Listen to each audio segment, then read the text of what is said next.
మిత్రులారా, ఈరోజు వైఎస్ షర్మిల గారి నాయకత్వంలో ఈ సభను చూస్తుంటే నాకు విశాఖపట్నంలో ఉన్నట్టు లేదు.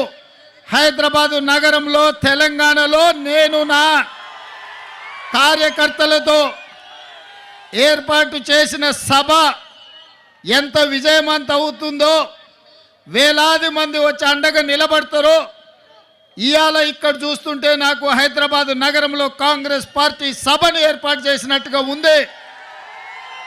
వాస్తవంగా నేను ఈ సభకు రావాలనుకున్నప్పుడు కొంతమంది మిత్రులు అన్నారు, అక్కడ కాంగ్రెస్ పార్టీ లేదు కదా, మీరెళ్ళి సభ వైఫల్యం చెందితే మనకు చెడ్డ పేరు వస్తుంది కదా అని. అంటే నేను ఒక మాట చెప్పిన వాళ్లకు, వైఎస్ఆర్ బిడ్డ, వైఎస్ఆర్ ఆశయ సాధన కోసం, విశాఖ ఉక్కును కాపాడాలనే ఉక్కు సంకల్పం కోసం షర్మిలమ్మ సభ పెడితే తప్పకుండా ఆయన అభిమానులు అందరూ అక్కడికి వస్తారు, అండగా నిలబడతారని నేను వారికి చెప్పిన ఆ నమ్మకం, విశ్వాసం డాక్టర్ వైఎస్ఆర్ మీద మీరు చూపించి షర్మిలమ్మను ఆశీర్వదించి విశాఖ ఉక్కును కాపాడుకోవడానికి వచ్చినందుకు మీకు అందరికీ మనస్ఫూర్తిగా ధన్యవాదాలు తెలియజేస్తున్న మిత్రులారా, భౌగోళిక రాష్ట్రాలుగా విడిపోయినాం. ఇక్కడ ఉన్నప్పుడు మనకు ఆంధ్రప్రదేశ్, తెలంగాణ.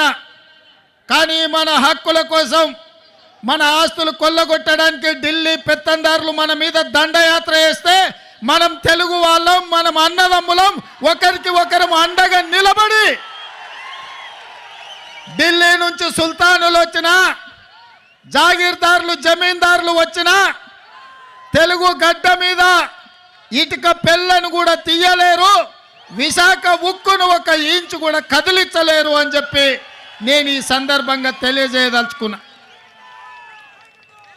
ఆనాడు కురుక్షేత్రం జరిగేటప్పుడు కౌరవులు, పాండవులు వేరు వేరు, వాళ్ళ మధ్యలో సమస్యలు వచ్చినప్పుడు పోరాటం వేరు. కానీ వాళ్ళ మీదికి ఎవరైనా దండెత్తుతే వాళ్ళు 105 అయి అందరూ కలిసికట్టుగా నిలబడి వాళ్ళ ప్రాంత ప్రజల్ని, వాళ్ళ హక్కులను కాపాడుకోవడానికి కొట్లాడేవాళ్ళు. ఇవాళ కూడా మిత్రులారా, చాలామందికి అనుమానాలు ఉండొచ్చు, అపోహలు ఉండొచ్చు, వైఎస్ఆర్ వారసులు ఎవరు అని. నేను ఇవాళ ఒక్క మాట చెప్పదలుచుకున్న మిత్రులారా, వైఎస్ఆర్ సంకల్పాన్ని నిలబెట్టేటోళ్ళే వైఎస్ఆర్ వారసులు అవుతారు తప్ప వైఎస్ఆర్ ఆశయాలకు వ్యతిరేకంగా, వైఎస్ఆర్ గారి యొక్క ఆఖరి కోరికకు వ్యతిరేకంగా మాట్లాడే వాళ్ళు ఏ రకంగా వైఎస్ఆర్ వారసులు అవుతారో మీరు ఒక్కసారి ఆలోచన చెయ్యండి. ఇవాళ ఆంధ్రప్రదేశ్లో ఇక్కడున్న పరిస్థితులు, ఇక్కడి రాజకీయాలను కాంగ్రెస్ పార్టీ తెలంగాణ శాఖ అధ్యక్షుడిగా, తెలంగాణ రాష్ట్ర ముఖ్యమంత్రిగా కొన్ని సంవత్సరాల నుంచి నిశితంగా గమనిస్తున్నా. ఈ ప్రాంతానికి ఇక్కడ పాలించే నాయకులుగా మేము కావాలనుకుంటున్నారు. కానీ ప్రశ్నించే గొంతులు ఎవరి ప్రాంతంలో లేరు. ఎందుకంటే ప్రశ్నించే గొంతులు ఉన్నప్పుడే పాలకులు మన మాట వింటారు. ఢిల్లీలో ఉన్న మోడీ ఇవాళ ఈ ప్రాంతం మీద ఆధిపత్యం చెలాయించాలనుకుంటున్నాడంటే ఈ ప్రాంతం నుంచి మోడీని ప్రశ్నించే వాళ్ళు లేకపోవడం వల్లనే ఇవాళ మీ హక్కుల గురించి ఎవరు మాట్లాడతలేరు. 10 ఏళ్ళైనా మీ పోలవరం పూర్తి కాలే, 10 ఏళ్ళైనా ఆంధ్రప్రదేశ్కు రాజధాని ఎక్కడంటే ఎక్కడుందో చెప్పలేని పరిస్థితి ఇవాళ ఆంధ్రప్రదేశ్కు దాపురించింది. ఇవాళ ఈ ప్రాంతంలో ఈ ఆంధ్రప్రదేశ్ యొక్క ఆత్మగౌరవాన్ని ఢిల్లీలో తాకట్టు పెట్టిండ్రు. ఆనాడు ఈ తెలుగు రాజకీయాల నుంచి, ఈ తెలుగు నేల నుంచి నీలం సంజీవారెడ్డి గారు కావచ్చు, పివి నరసింహారావు గారు కావచ్చు, ఆ తర్వాతి తరంలో మనకు ఎన్టీఆర్ కావచ్చు, డాక్టర్ వైఎస్ఆర్ కావచ్చు, ఆ తర్వాత జైపాల్ రెడ్డి గారు కావచ్చు, వెంకయ్య నాయుడు గారు కావచ్చు, ఈ ప్రాంతం నుంచి, తెలుగు రాష్ట్రాల నుంచి, తెలంగాణ, ఆంధ్రప్రదేశ్ ప్రాంతాల నుంచి, గల్లీ నుంచి ఢిల్లీ వరకు మన ఖ్యాతిని పెంచి ఈ ప్రాంత సమస్యల మీద కేంద్ర ప్రభుత్వాల నుంచి వాళ్ళు సాధించిన వాళ్ళు దేశ రాజకీయాలను శాసించిన వాళ్ళు. నేను ఇవాళ అడుగుతున్న మిత్రులారా, అటు తెలంగాణ అయినా ఇటు ఆంధ్రప్రదేశ్ అయినా ఢిల్లీకి వెళ్ళి వంగొంగి నమస్కారాలు పెట్టే నాయకులే ఉన్నారు తప్ప ఢిల్లీని అడిగి మనకు కావాల్సిన సాధించే నాయకత్వమే ఇవాళ లేదు. మీరు ఒక్కసారి ఆలోచన చేయండి. ఆనాడు 94లో డాక్టర్ కేవీపీ రామచంద్రరావు గారు సజీవ సాక్షి. కాంగ్రెస్ పార్టీకి 26 సీట్లు వచ్చి ఎన్టీఆర్ యొక్క ప్రభావంలో కాంగ్రెస్ పార్టీకి ప్రధాన ప్రతిపక్ష హోదా కూడా 94లో రాలే.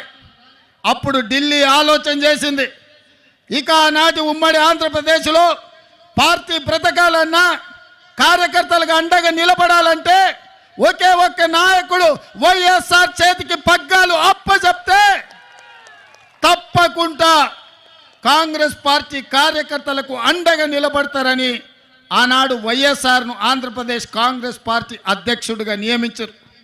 26 సీట్లతో మొదలైన ప్రయాణం 99లో 90 సీట్లకు వచ్చింది. అధ్యక్షుడిగా ఉన్న రాజశేఖర రెడ్డి గారు ప్రధాన ప్రతిపక్ష నాయకుడిగా మారి ప్రజల తరఫున ప్రశ్నించే గొంతుకై ఆనాటి ప్రభుత్వాల మీద పోరాటం చేసి ప్రజల తరఫున నిలబడి చేవెళ్ళ నుంచి ఇచ్చాపురం వరకు ఎర్రటెండలో వారు పాదయాత్ర చేసి వారి కాళ్ళకు బొగ్గలై అవి పగిలిన ముక్కవోని దీక్షతో ఎర్రటెండలో 105 డిగ్రీల జ్వరం వచ్చిన ప్రజల కోసం పాదయాత్ర చేసిండు. రాజశేఖర రెడ్డి గారు ఆనాడు పాదయాత్ర చేసి ప్రజల కష్టాలు తెలుసుకొని దళితులు, గిరిజనులు, బలైన వర్గాల కోసం, ఆదివాసీల కోసం, అడవులలో ఉండే బిడ్డల కోసం, మహిళల కోసం, మైనారిటీల కోసం వాళ్ళ సమస్యలను అడిగి వాళ్ళ గుండె చప్పుడు విని 2004లో ఇందిరమ్మ రాజ్యం తెచ్చిండు. కాంగ్రెస్ను అధికారంలోకి తీసుకొచ్చిండు. 33 ఎంపీలను గెలిపించి కేంద్రంలో యూపీఏ ప్రభుత్వాన్ని ఏర్పాటు చేసిండు. ఆనాడు కేంద్రంలో ప్రభుత్వం ఏర్పడ్డదంటే ఆంధ్రప్రదేశ్లో అధికారంలోకి కాంగ్రెస్ వచ్చింది అంటే రాజశేఖర రెడ్డి గారు ముక్కవోని దీక్షతోటి ఆనాడు పోరాటం చేసిండు. ఆ పోరాటంలో కూడా కమ్యూనిస్టులు కలిసి వచ్చిండ్రు. సిపిఐ, సిపిఎం కూడా ఆనాడు డాక్టర్ వైఎస్ఆర్తో కలిసి పేద ప్రజల కోసం ఎర్ర జెండా ఎత్తిండ్రు. ఎర్ర జెండా కూడా ఆనాడు కాంగ్రెస్తో కలిసింది.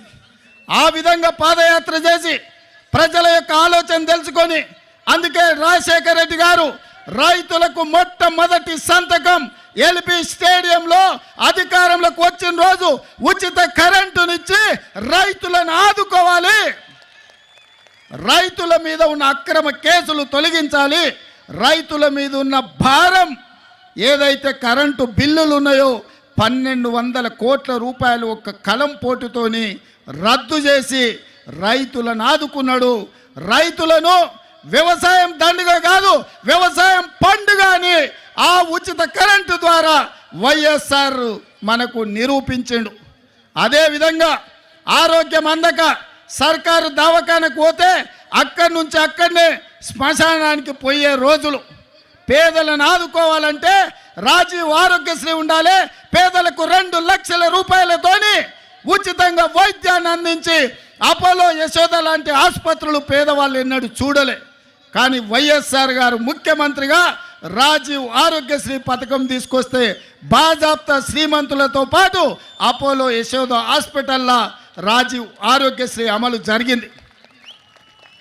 ఇదే కాదు, పేదవాళ్ళ బిడ్డలు చదువుకోవాలి, శ్రీమంతుల పిల్లలే నారాయణ లేకపోతే చైతన్యంలో ప్రైవేటు కాలేజీల్లో చదువుకుంటుంటే పేదల బిడ్డలకు, బీసీలకు, బడుగులకు, బలైన వర్గాలకు విద్య దూరం అవుతుంటే రాజశేఖర రెడ్డి గారు ఆలోచన చేసిండ్రు. పేదవాళ్ళ బిడ్డలు డాక్టర్లు, లాయర్లు, ఇంజనీర్లు, ఐఏఎస్లు, ఐపీఎస్లు, ఐఎఫ్ఎస్లు కావాలి, రాజ్యాధికారం వాళ్ళ చేతిలో ఉండాలి, చదువుకున్నప్పుడే వాళ్ళ జీవితాలు బాగుపడతాయని ఫీజు రియంబర్స్మెంట్ పథకాన్ని తీసుకొచ్చి పేదలకు అండగా నిలబడి ఒక సంక్షేమ రాజ్యంగా రాజశేఖర రెడ్డి గారు ఆనాడు నిర్ణయాలు తీసుకున్నారు. ఆ తర్వాత కరువులు, కాటకాలు, కాలిపోతున్న మోటార్లు, పేలిపోతున్న ట్రాన్స్ఫార్మర్లు, రైతుల ఆత్మహత్యలు, చెట్లకు ఉరేసుకుంటుంటే, నేతన్నలు గీతన్నలు చచ్చిపోతుంటే ఈ బలైన వర్గాలను ఆదుకోవాలి, రైతులను బాగు చేయాలి అని జలయజ్ఞం తీసుకొచ్చింది డాక్టర్ వైఎస్ఆర్. జలయజ్ఞంలో భాగంగానే మీ పోలవరం ప్రాజెక్టుకు మొట్టమొదటి పునాది రాయబడ్డదన్న సంగతి ఇవాళ ఆంధ్రప్రదేశ్ ప్రజలకు నేను గుర్తు చేయదలుచుకున్నా. మీ హంద్రీ నీవా లాంటి ప్రాజెక్టులు, పోతిరెడ్డిపాడు లాంటి ప్రాజెక్టులను రాజశేఖర రెడ్డి గారు కరువు నేలైన రాయలసీమకు నీళ్ళు ఇవ్వడం ద్వారా నా జన్మ ధన్యమవుతుందని ఆ రోజు వారు మొదలుపెట్టిండ్రు. మరి ఇవాళ మిత్రులారా, ఉచిత కరెంటు కావచ్చు, రాజీవ్ ఆరోగ్యశ్రీ కావచ్చు, ఫీజు రియంబర్స్మెంట్ కావచ్చు, జలయజ్ఞం ప్రాజెక్టులు కావచ్చు, కేంద్రం నుంచి అన్ని రకాల సహకారంతో ఆనాడు వైఎస్ఆర్ గారు ఈ ప్రాంతాన్ని అభివృద్ధి చేసి ఒక సంక్షేమ రాజ్యంగా, అభివృద్ధి రాష్ట్రంగా హైదరాబాదులో ఔటర్ రింగ్ రోడ్డు విషయంలో కావచ్చు, అంతర్జాతీయ ఎయిర్పోర్ట్ కావచ్చు, ఐటీ కంపెనీలు కావచ్చు, ఫార్మా కంపెనీలు కావచ్చు, వాటన్నిటిలో వారు ముందు నిలబడి ఆ ప్రాంత అభివృద్ధికి పునాదులు వేసిండు. ప్రాణహిత చేవెళ్లను ప్రారంభించి తెలంగాణ ప్రాంతాన్ని కూడా అభివృద్ధి పదం వైపు రైతులను ఆదుకునే కార్యక్రమాలు తీసుకున్నాడు.